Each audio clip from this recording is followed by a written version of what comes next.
स्थापितं येन स्वयं रूपा कदा मह्यं ददाति स्वपदान्तिकम्।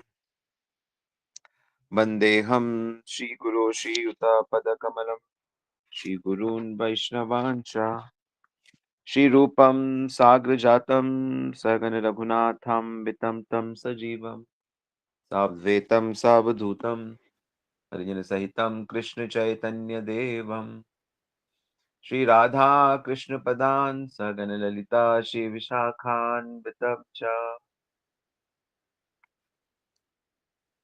जय श्री कृष्ण चैतन्य प्रभु नित्यानंद श्री अद्वैत गदाधर श्रीवासादि गौर भक्त वृंद।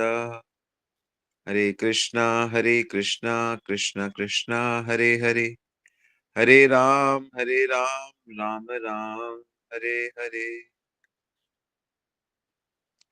हरे कृष्णा, सभी का बहुत बहुत स्वागत है नित्य श्रवण की कथा में। और बहुत सुंदर प्रसंग में चर्चा हो रही है कि भगवान के जो शुद्ध भक्त होते हैं उनका मन कैसा होता है, उनके मन में किस तरह की भावनाएं चलती हैं, और उससे हम अपने मन को देख सकते हैं कि हमारे मन में क्या चल रहा है। शुद्ध भक्ति जो है वो मन को करनी। तन इंद्रियां लगे तो अच्छी बात है, लेकिन कई बार क्या होता है कि आपका तन भक्ति के कार्य नहीं कर सकता। आप ऑफिस में फंसे हो, आप बीमार हो, आपके घर के जो कार्य हैं उसमें आप निकल नहीं सकते, तो कर्मों का फल तो शरीर को मिलता है, परिस्थितियां होती हैं। लेकिन यदि आपने अपने मन को और बुद्धि को समझा लिया और आपने ट्रेनिंग ले ली गुरु के अंडर में कि कैसे मन को भगवान में लगाया जाता है, साधना कर ली,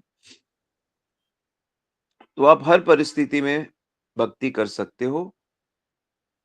और भक्ति करने का मतलब है कि परफेक्शन प्राप्त करना। हर व्यक्ति सुख रूपी परफेक्शन प्राप्त करना चाहता है, लेकिन उसको पता नहीं है कि वो सुख क्या होता है। नाते विदु स्वार्थ गतिम ही विष्णु दुराशया ये बहिरर्थ मानिना, अंधा यथा अंधे उपनीयमानम वाजिश तनयाम उरुदाम निपत्यम। कि वो जानता नहीं है कि उसका जो असली स्वार्थ है विष्णु है, मतलब भगवान है। दुराशा, उसने एक गलत धारणा बना रखी है। बहिरर्थ मानिना, और वो बाहर की जो विषय के जो ऑब्जेक्ट्स हैं, रूप रंग स्वाद, इन सब चीजों के पीछे पागल हो रखा है। यही हाल सभी लोगों का है। तो किसी भाग्य से यदि वो भक्ति की तरफ उन्मुख हो जाए, जैसा आप लोग हो रहे हो, हम लोग को ये मौका मिला किसी भाग्य से।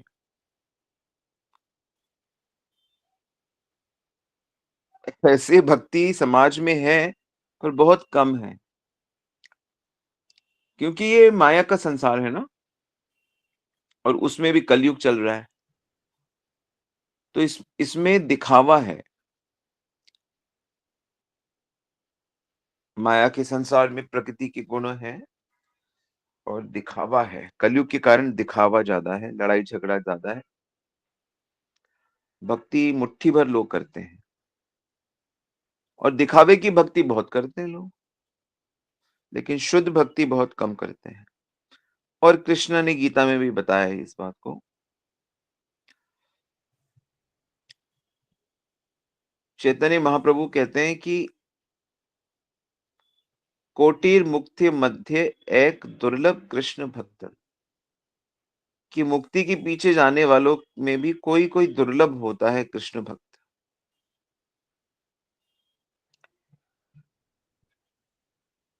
तो कल हमने आपको वृतासुर की प्रार्थना बताई थी, जिसमें वृतासुर कहते हैं कि जैसे एक बिना पंखों के जो पक्षी बच्चे होते हैं पक्षी के, उनकी माँ सुबह-सुबह चली जाती है उनके लिए भोजन जुटाने के लिए, और बच्चे कहीं जा तो सकते नहीं क्योंकि पंख है नहीं कि उड़ के जाएँ। तो दिन भर आस लगाए बैठे रहते हैं कि कब हमारी माँ आएगी, कब आएगी, कब आएगी, कब हमें भोजन खिलाएगी? क्योंकि भूख तो लगती है। जैसे मानव योनि में माता-पिता को छोटे बच्चों की, संतान की चिंता होती है, ऐसी पशु योनि में भी तो ये भाव है। उनके अंदर भी तो वात्सल्य है। तो वृतासुर कह रहे हैं कि प्रभु जैसे वो बच्चे असहाय होके केवल माँ की ओर देख रहे हैं, मैं चाहता हूँ मैं भी बिल्कुल वैसे ही आपके लिए छटपटाता रहूँ। जैसे भूखे बछड़े अपनी माँ का दूध पीने के लिए लालायित रहते हैं, जैसे एक नवविवाहिता स्त्री का पति विदेश में रहता है, तो उससे मिलने के लिए ये तड़पती रहती है। मतलब ये जो उदाहरण दिए जा रहे हैं, इसमें मन की स्थिति बहुत तीव्र होती है। तो भक्त जो शुद्ध भक्त होता है, उसके मन में भी ईश्वर के प्रति जो भावनाएँ होती हैं, बड़ी स्ट्रॉन्ग होती हैं। स्ट्रॉन्ग भावना। अब देखो, संसार में लोगों की सांसारिक चीज़ों के प्रति बड़ी स्ट्रॉन्ग भावना है। उसको हटाना बड़ा मुश्किल है। हर भावना, जो भी भावनाएँ वो बड़ी घर कर गई हैं। आहार, निद्रा, भय, मैथुन जैसे जैसे कोई वस्तु खाने की चीज़ है मान लो, और हर व्यक्ति को कुछ न कुछ खाने को पसंद है, और वो इतना स्ट्रॉन्ग है कि अगर आप उसको मना करेंगे, जैसे हम लोगों को मना करना पड़ता है कि आप ये मत खाइए, ये मत खाइए। क्यों इतना इसके पीछे लालायित हो रहे हैं? तो लोग बड़े नाराज़ हो जाते हैं, बहुत बुरा मान जाते हैं। जैसे छोटे बच्चे से अगर आप चॉकलेट ले लो या उसको ना खाने दो, मिठाई ना दो, किसी सिगरेट वाले को सिगरेट ना दो, शराब वाले को शराब ना दो, तो वो बड़े नाराज़ हो जाते हैं क्योंकि उनकी जो लगाव है बड़ा स्ट्रॉन्ग है। ऐसे ही हमें भगवान के प्रति अपने भावों को दृढ़ करना है। आई समझ में सबको? और संसार की चीज़ों के प्रति फिर हमारा अपने आप ही कम हो जाएगा। तो इसलिए ये बड़ा सुंदर उदाहरण वृतासुर दे रहे हैं। तो मेरा मन भी ऐसे ही लगे रहे, और चाहे मैं किसी भी योनि में जाऊँ, लेकिन मेरी आपसे प्रार्थना है कि मुझे वहाँ आपके भक्त मिलें, और जो भक्ति नहीं कर रहे, उनसे मैं उनसे मैं दूर ही रहूँ। क्योंकि भक्त मिलेंगे तो भक्ति होगी। लब मात्र साधु संग सर्व सिद्धि होय।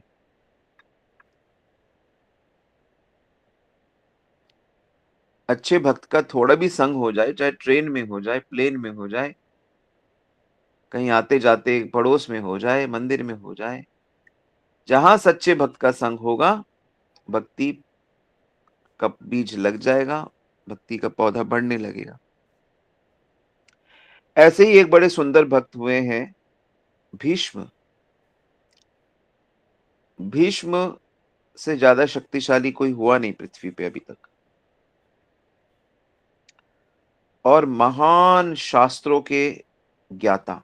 ये नहीं कि सिर्फ शस्त्र विद्या में निपुण हैं, परशुराम जी के शिष्य हैं और युद्ध में अपने गुरु को हरा दिया, और गंगा के पुत्र हैं।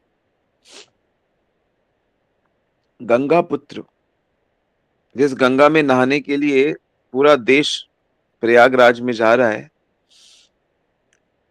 कुंभ में नहाना है, वो उस नदी के उस देवी के पुत्र हैं साक्षात भीष्म, और वो खुद भक्ति कर रहे हैं। और सारी दुनिया मोक्ष चाहती है कि हमें दुख ना हो, कष्ट ना हो। और मोक्ष चाहने वाले भी बहुत कम हैं। वो तो सिर्फ कहने को मोक्ष के लिए नहाते हैं। लोग बेसिकली आहार, निद्रा, मैथुन ही चाहते हैं, इसलिए धन धन करते रहते हैं। तो भीष्म जी क्या प्रार्थना करते हैं, ये सुनिए। इति मतिर रूप कल्पिता वितृष्णा भगवती सात्वं पुंगवे विभ्रूमि स्वसुखमुपगते कवचित् विहर्तुं प्रकृतिम् उपेयुषयत् भवप्रवाहा त्रिभुवनकमनं तमालवर्णं रविकलगौरं वराम्बरं दधाने वपुर्लकुलावृतानाब्जं विजय सखेरतिरस्तु मे नवद्या। भागवत 1:9-32-33। तो ये उस समय की प्रार्थना है जब भीष्म पितामह बाणों की शैया में लेटे हैं और लेटे लेटे ही बहुत से सेमिनार कर दिए उन्होंने। लेटे लेटे बहुत सा ज्ञान युधिष्ठिर महाराज को और पांडवों को सिखाया। बहुत लगभग 30% महाभारत में इन्हीं की शिक्षाएं हैं, जो सेकंड पार्ट है महाभारत का। तो उसमें मैक्सिमम ये भीष्म की ही टीचिंग्स हैं, बहुत डिटेल में। क्योंकि कई दिनों तक लगभग महीने भर तक वो शैया पे थे, क्योंकि दिसंबर के महीने में जैसे लड़ाई हुई थी और 14-15 जनवरी को यानी मकर संक्रांति वाले दिन उन्होंने अपना शरीर छोड़ा था, क्योंकि सूर्य उत्तरायण में आ गया था। तो योगी लोग उस समय ही शरीर छोड़ते हैं ताकि वो अपने लोक में वापस जा सके, ऊपर के लोकों में। और वहां से फिर भक्ति उन्होंने की इस जीवन में आकर, और फिर भगवत प्राप्ति कर ली। तो शैया पे लेटे लेटे कह रहे हैं कि अब मेरे मृत्यु का समय आ गया है। मैं अपनी बुद्धि को, जिसने अनेक साधन किए हैं, यानी भक्ति के बहुत से नियम पालन किए हैं भीष्म जी ने, से मेरी बुद्धि शुद्ध हो गई है और इसमें कोई चाह नहीं है। इसलिए मैं यादवों के जो सर्वश्रेष्ठ हैं, यानी कि श्री कृष्ण हैं, भगवान श्री कृष्ण के चरणों में अपने आप को समर्पित करता हूं, जो सदा सर्वदा अपने आनंदमय रूप में स्थित रहते हैं। देखो, भगवान आनंद से बने भी हैं और आनंद में भी हैं और आनंद देते भी हैं। ये ध्यान दीजिए इस पे। भगवान में आनंद है, हाँ। भगवान ही आनंद है, हाँ। भगवान आनंद ले रहे हैं, हाँ, आस्वादन कर रहे हैं। और भगवान आस्वादन कराते भी हैं, हाँ जी। आप कहोगे हमें भी कभी कभी आनंद आता है। ना ना, आपको अभी आनंद मिला नहीं है। क्यों, ऐसा क्यों कह रहे हैं? इसलिए कह रहे हैं कि आनंद की परिभाषा है कि वो कभी हटता नहीं है। जो आनंद हट जाए, जिसपे दुख का आधिपत्य हो जाए, वो आनंद नहीं है।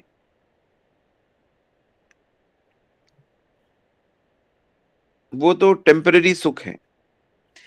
आनंद या असली सुख उसको बोलते हैं जो बहुत अनंत मात्रा का हो और निरंतर बना रहे। तो असली आनंद जो होता है वो भगवत प्रेम होता है, भगवत समर्पण होता है, भगवान से अपनापन होता है, या अपने को भगवान का सेवक मान लेने से होता है।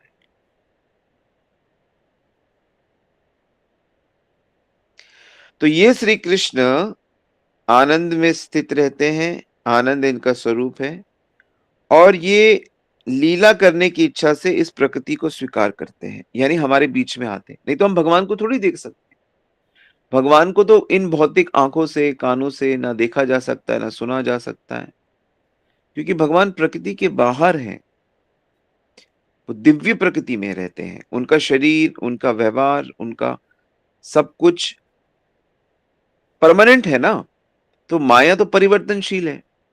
उनका शरीर अपरिवर्तनशील शरीर है कृष्ण का। तो वो क्या करते हैं, इस तरह से अपनी योग माया को स्वीकार करते हैं कि हम उनको माया के जगत में देख सकते हैं।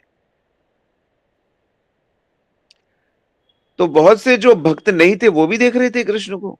दुर्योधन की जो पार्टी में लोग थे या भगवान से ईर्ष्यालु थे, तो भगवान तो प्रकट हुए हैं कि अब सब लोग देखो, जो भी उस समय प्रेजेंट है, साक्षात दर्शन करो। लेकिन उनको देखने से भी वो आनंद नहीं होगा जो आनंद भगवान देना चाहते हैं, दिव्य वाला। क्यों नहीं होगा? क्योंकि पात्र नहीं है, योग्यता नहीं है। गीता में भगवान कहते हैं कि मैं अपने आप को ना अभक्तों से छुपा के रखता हूं। नाहम प्रकाश सर्वस्य योग माया समावृता मूढ़ोहम ना अभिजानाति लोको मामजम अव्ययम। कि मैं सबके सामने अपने को प्रकट ही नहीं करता, छुपा के रखता हूं। मूर्ख लोग नहीं जान सकते मुझे। तो भगवान ने अभी अपने आप को हमसे छुपा के रखा है कि मेरे को इस फलाने व्यक्ति के सामने, ये लेडी के सामने मुझे नहीं जाना। छुप के रहते हैं। ये हमारे लिए शर्म की बात है। तो क्यों नहीं भगवान हमारे सामने आना चाहते? क्योंकि हम उनसे प्रेम नहीं करते। हमने उनके उनमें मन नहीं लगाया अभी तक, और ना ही हम ईमानदार हैं इस चीज को लेकर। और महापुरुषों की प्रार्थनाएं, महापुरुषों की शिक्षाएं सिर्फ एक ही बात कह रही है। मैं तो बड़ा आश्चर्यचकित हूं कि मेरे पास खुद हजारों हजारों ग्रंथ हैं, लेकिन सभी में एक ही बात लिखी गई है। वो तरह तरह से लिखी गई है। उपनिषदों में अलग तरीके से, पुराणों में अलग कथाओं के माध्यम से, इतिहास में, वेदांत में बस एक ही बात लिखी है। ये बात यह है कि श्री कृष्ण परम भगवान है और श्री कृष्ण में मन लगा। बस मैं चैलेंज करता हूं आपको कि आप मुझे इससे भिन्न कोई बात दिखा दो। इससे कोई भिन्न बात है ही नहीं। सिर्फ यही बात है, समझा बुझा के। प्रकृति ऐसी है, आत्मा ऐसी है, इसकी ये क्वालिटीज है, वो क्वालिटीज है। घुमा फिरा के कहेंगे कि भाई अल्टीमेटली स्मृतव्यो सततम विष्णु, सदा भगवान को याद रखो। यानी मन भगवान में लगाओ। मन का काम सोचना है तो उनके बारे में सोचो, उनकी प्रेजेंस को सोचो, उनसे मिलन होगा सोचो, उनकी लीलाओं को सोचो, उनकी कृपा को सोचो, सोचो सोचो सोचो, चिंतन करो। तो ये जो जितने भी प्रार्थनाएं अभी तक हमने डिस्कस करी या आगे करेंगे, वो सब भक्तों का चिंतन है कि वो ऐसा सोचते हैं। और अगर आप भगवान का सोचोगे तो आपको भगवान मिल जाएंगे। इतना सरल है। अब बताओ, भगवान को प्राप्त करना कितना सरल है। बस सोचना है, करना कुछ नहीं है। बस सोचना है। सोचोगे तो अपने आप करने लगोगे। बुद्धि से निर्णय ले लोगे। पहली तो चीज है कि ये समझ के भगवान की तरफ मुड़ो, तो कि भाई हम भगवान की तरफ मुड़ते हैं हाथ से। क्या मतलब? कि भगवान की प्राप्ति के लिए हम लोग मुड़ गए। हाँ भाई साहब कैसे हो? हाँ माता जी कैसे हो? जी, जी कृष्ण की तरफ मुड़ गए। क्या मतलब? नहीं, अब हमारा जीवन भगवत प्राप्ति करके रहेंगे। भगवत प्राप्ति मतलब नहीं, मतलब अपने आप को भगवान को दे देंगे। हम अपने समर्पण करेंगे उनको। हम वो भगवान कह सके कि ये बच्चा मेरा है। मतलब बच्चा जब समर्पण कर देगा ना, तभी तो कह पाएंगे हाँ ये मेरा स्टूडेंट है, मेरा शिष्य है, मेरा भक्त है। समर्पण कर देंगे ना, तो अब हम समर्पण करेंगे भगवान को। ये निर्णय लेना पड़ेगा आपको। मैं आपसे कह रहा हूं, पूछ रहा हूं, क्या आप ये निर्णय लोगे कि हाँ हाँ हम समर्पण करेंगे, हम भगवान का चिंतन करेंगे? ये निर्णय लेना पड़ेगा आपको। और निर्णय आप एकदम से नहीं ले सकते कि चलो चलो भगवान जी। ये आपको हर दिन इस पे काम करना होगा, फिर करते करते करते ही फिर आप निर्णय हो जाएगा। क्योंकि मन चंचल है ना, एकदम स्थिर नहीं होगा। बुद्धि से निर्णय ले लो, चलना शुरू करो। तो जितनी भी साधना हम लोग करते हैं वो यही होता है कि हमें वो भगवान की तरफ मोड़ रहा है।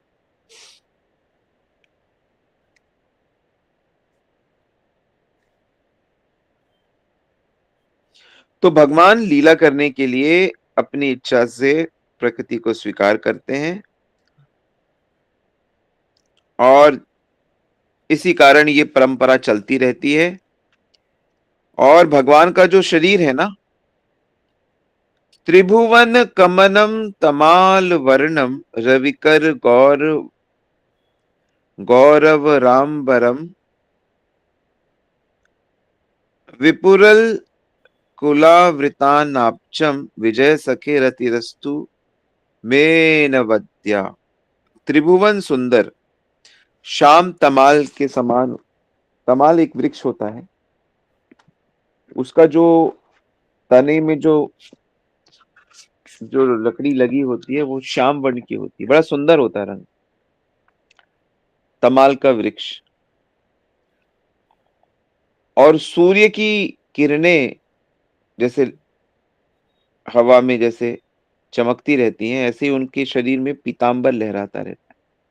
क्योंकि साक्षात श्री कृष्ण सामने खड़े होते हैं भीष्म जी के, जब वो ये प्रार्थना कर रहे होते हैं और जानते हैं कि ये आदि पुरुष हैं, ये सब ब्रह्मांड इन्हीं से निकला है। मतलब बहुत बड़ी बात है। और उनके सुंदर मुख पे घुंघराली, उनके जो बाल है ना कृष्ण के, घुंघराले हैं, घुंघराले बाल उनके आंखों के ऊपर से गाल पे ऐसे लटकती रहती हैं। वो अर्जुन के मित्र हैं। उनमें मेरी मेरी प्रार्थना ये है कि उनमें मेरी निष्कपट प्रीति हो, रति हो, लगाव हो।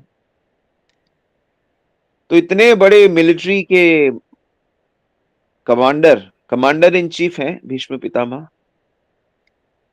विश्व की सबसे बड़ी फौज के कमांडर इन चीफ।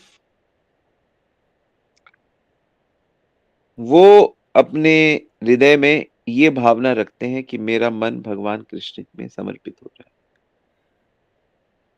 तो आप अगर ऐसी भावना रखते हो तो आप तो भीष्म की टीम में हो गए ना, आप आउटडोटेड थोड़ी हुए। ये कुछ पागल लोग जो समाज के बड़े बन चुके हैं, फेमस बन चुके हैं, ऊट पटांग सिद्धांत बोलते रहते हैं, संसार में बड़ा बनो, ये करो वो करो, भोग करो, दिखाते रहते हैं हमने हेलीकॉप्टर खरीदा, हमने याच खरीदा, इतना करोड़ों की कोठी हमारे पास। ये सब नकली, अज्ञानी, बुद्धू, मूर्ख लोग हैं।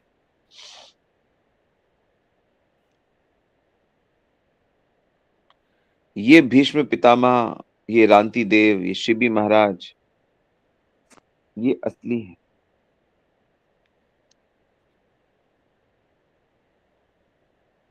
ध्रुव, प्रहलाद, असली हीरो। जो भगवान को प्राप्त कर ले वो असली, बाकी सब नकली, सब झूठा।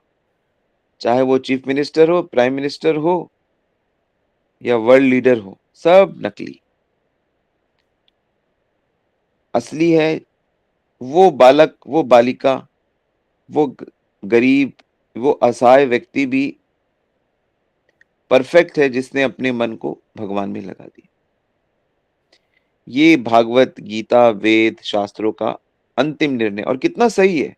और कोई पक्षपात नहीं, हर किसी के लिए सुलभ है। हर कोई किसी देश का हो, अभी तो अमेरिका और अफ्रीका के लोग भी गीता भागवत पढ़ सुन के भक्ति कर रहे हैं।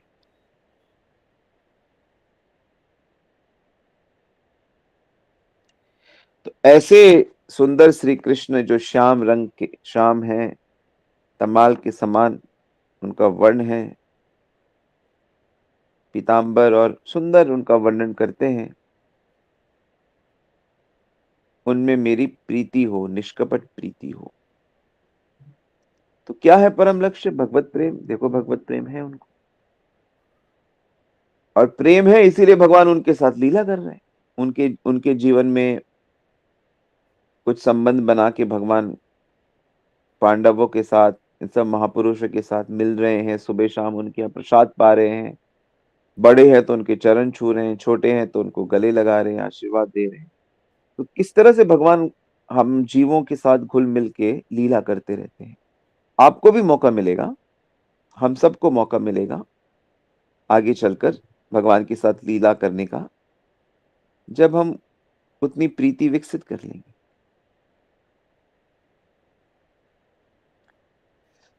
ठीक है, तो समय हो गया, फिर हम कल और करेंगे डिस्कशन, हमें तो कोई जल्दी नहीं है। नित्य कथा कीर्तन करना ही है। हरे कृष्णा। किसी का कोई प्रश्न है तो स्वागत है।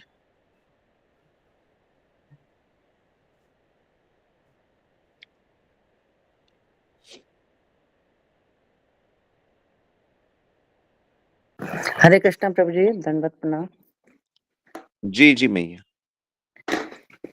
प्रभु जी, पहले भी शायद पूछा है आपने, बताया भी है, दिमाग दर्शन भी करा है, लेकिन बार बार यही सोच आती है कि जब जप कर रहे हैं, बेशक से हम सामने वाले को भी मन में ये सोचते हैं कि कृष्ण है कृष्ण है, लेकिन जब जप करते हैं, हम किसी विग्रह की तरफ देख रहे हैं या मन में वो भाव आता ही नहीं है, घबराहट होती है उससे फिर, कि हम बस ऊपर से कह रहे हैं कि हाँ कृष्ण है, हम नाम जप कर रहे हैं, सोच भी रहे हैं कि हाँ ये है, लेकिन वो चीज भाव ही नहीं है, वो कहीं से भाव ही नहीं होता है। तो बेशक जो भाव ऊपर से हम कुछ भाव बिल्कुल बिल्कुल सही जा रहे हो, बिल्कुल सही जा रहे हो। पहले तो नहीं करते थे ना ऐसा कि कृष्ण है कृष्ण है, अभी तो शुरू किया ना, सत्संग सुनकर और शास्त्र पढ़ के ही तो आपने शुरू किया, तो शुरू कर दिया है ना, तो अब ये धीरे धीरे परिपक्व होगा।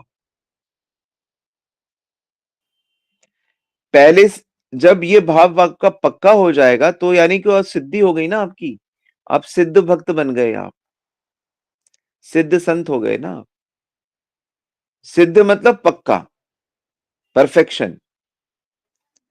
तो अभी तो साधक है, अभी शुरुआत तो हो गई ना सही डायरेक्शन में, यही सफलता है। अब इसको करते करते करते करते सिद्ध हो जाओगे।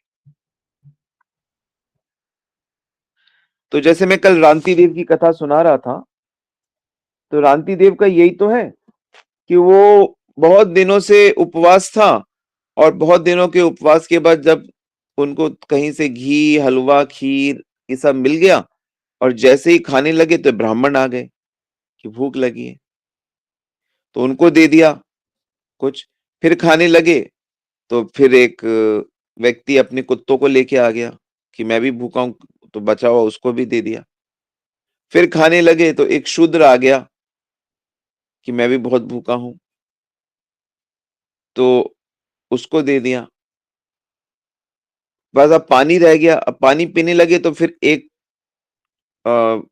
व्यक्ति आ गया जो चांडाल था कि मैं मरा जा रहा हूं, मुझे पानी पिला दो कम से कम।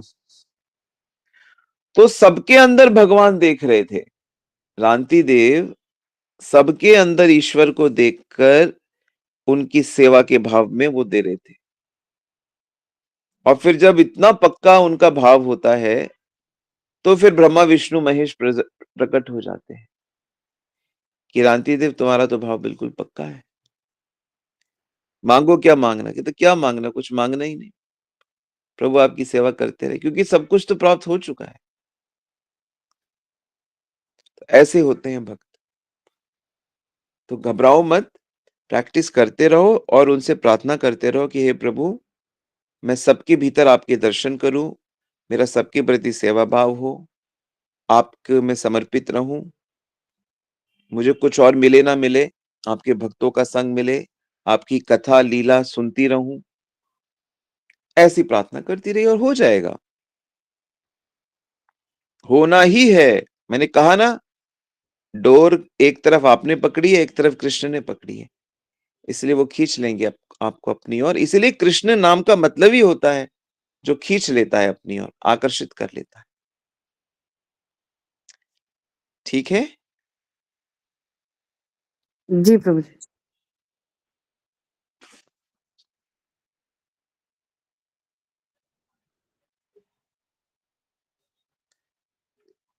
ओके, यहाँ पे एक प्रश्न है, घर में माहौल बिल्कुल अच्छा ना हो, क्लेश वाली हो तो ऐसे में भक्ति कैसे करें?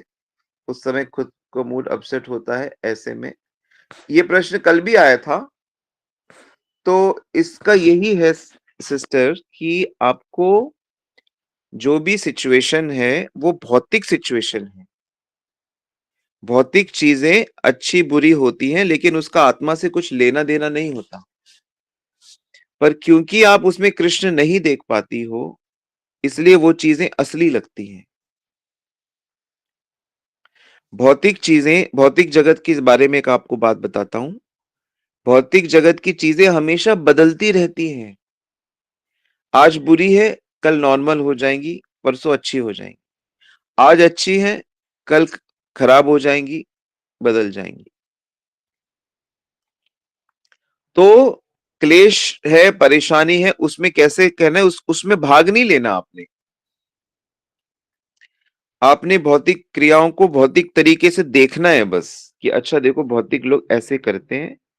आपने उससे सुख लेने की कोशिश नहीं करनी है। आप बस अपनी ड्यूटी करते रहो, चुप रहो। भक्तों का क्वालिटी होता है शांत रहना।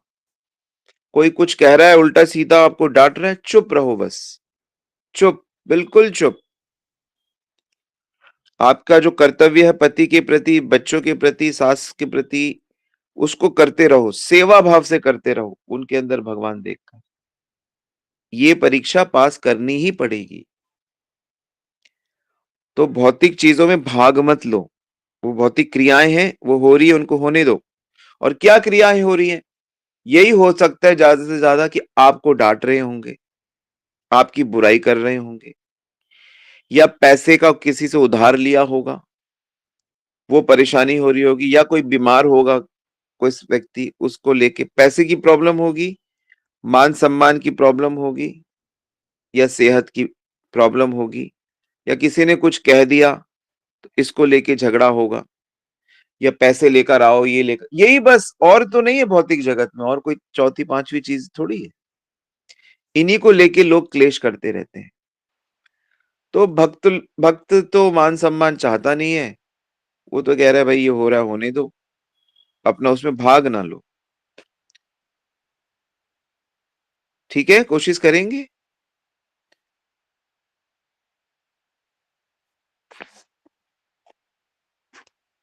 सब ठीक हो जाएगा, सब बढ़िया।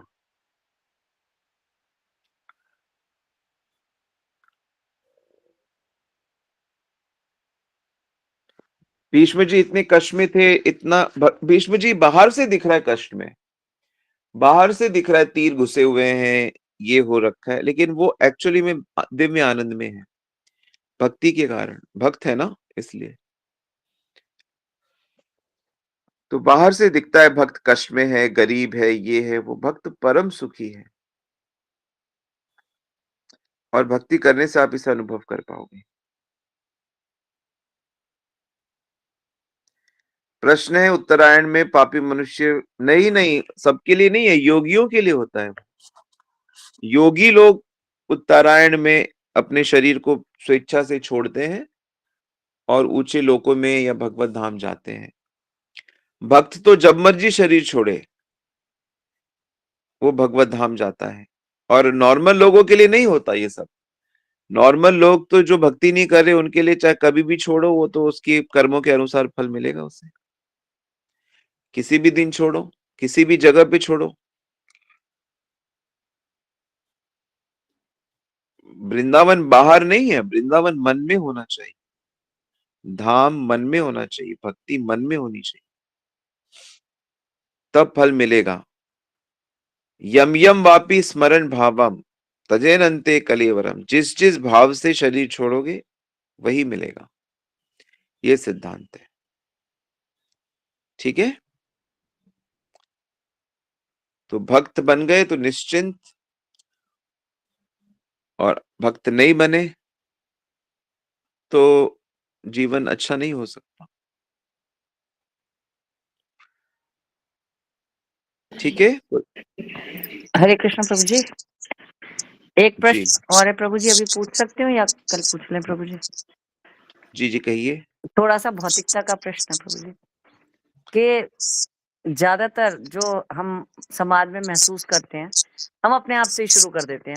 समाज तो बहुत बड़ी चीज है कि हम जब ये कहते हैं कि हमें स्त्री पुरुष भाव खत्म करना है, सब में वो कृष्ण देखने हैं या भगवान का कोई भी रूप देखना है, ये चीज हम घर से नहीं शुरू करते। ज्यादातर बाहर तो हम बहुत अच्छे सबके साथ करते हैं, जो एक्सपीरियंस है, हो सकता है हमारी दृष्टि हमारा विचार गलत हो, लेकिन क्योंकि हम अभी भौतिकता में ही है, हम एक स्टेप ही आगे बढ़ाने की कोशिश कर रहे हैं। तो जब ये चीजें होती हैं तो अंदर जो विचार आते हैं वो गलत आते हैं। फिर गलत ये आते हैं कि हमने अपने आप से शुरुआत नहीं करी, बाहर तो हम शुरुआत कर रहे हैं।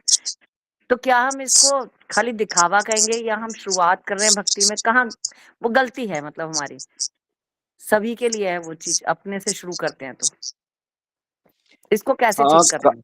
कहावत है ना, चैरिटी बिगिंस एट होम। कि जो भी कार्य करना है वो घर से शुरू करो, अपने से शुरू करो। ठीक बात है, हम लोग बाहर की चीजें करते हैं और अपने अंदर और अपने निकट वालों के उस पे इतना ध्यान नहीं देते। वैसे हमारे भक्ति के सर्कल में एक बात कही जाती है कि अगर किसी व्यक्ति को जानना है कि ये व्यक्ति कैसा है, तो उसके साथ जो रहते हैं उनसे पूछो। बाहर वाले दूर वालों से ना पूछो कि ये व्यक्ति कैसा है। जो आपके साथ में आपके घर में रह रहा है उससे पूछो कि ये माता जी, ये प्रभु जी कैसे हैं। तो मनुष्य का जो वास्तविक व्यवहार है, क्योंकि वही जानते हैं, तो हम लोगों को आध्यात्मिक जीवन जीना है। किसके साथ? सबके साथ। अकेले में भी, दुकेले में भी, परिवार में भी, समाज में भी, हर समय हमें श्री कृष्ण को अपने साथ मानते हुए, उनके प्रेजेंस को फील करते हुए जीवन जीना है। उनके साथ ही जीवन जीना है। इससे क्या, हमारा मन और बुद्धि उनमें लगी हुई है और उनको प्राप्त करना है, उनके धाम को प्राप्त करना है, उनकी सेवा प्राप्त करनी है। तो यही विधि है। तो आप कह रहे हो कि हम बाहर में करते हैं चीजें, चर्चा और दृष्टि, अंदर नहीं करते, तो अंदर से भी शुरू करें। ये तो है कि आप कितना सजग हो रहे हो। क्योंकि मैंने देखा है कि ज्यादातर जो परिवार के लोग होते हैं, वो जो लोग होते हैं वो कहते हैं कि हमारे परिवार वाले बस गंदे हैं, हमें ही जैसे बहुत मुश्किल केस मिल गया है।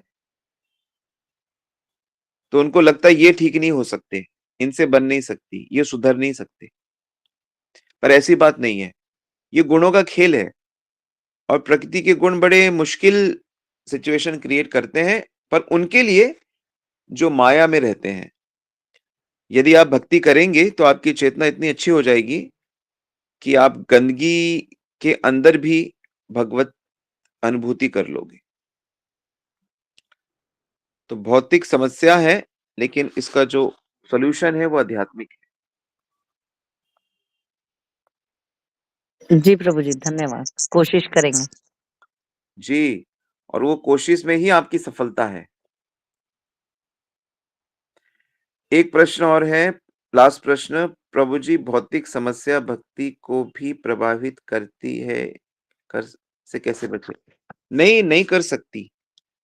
भौतिक चीजें आध्यात्मिक चीजों को प्रभावित नहीं कर सकती, अगर आप आध्यात्मिक चीज को समझते हो तो। अगर आप उसके विज्ञान को अच्छे से समझते हो, क्योंकि भक्ति आंतरिक होती है।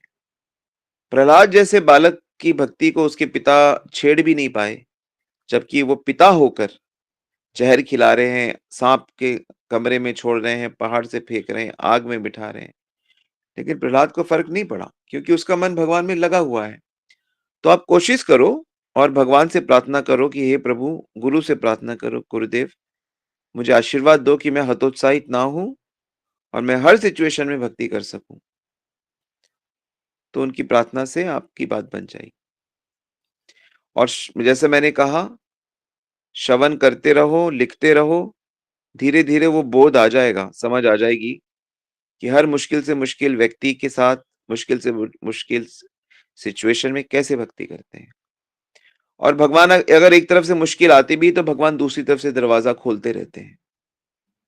ऐसा भी है। कुल मिला के भगवान आपके साथ है। आप 16 माला करते हो ना, भगवान आपके साथ है। बात खत्म। हरे कृष्णा। शिला प्रभुपाद की जय, गुरु महाराज की जय। गौर प्रेमानंदी हरि हरि।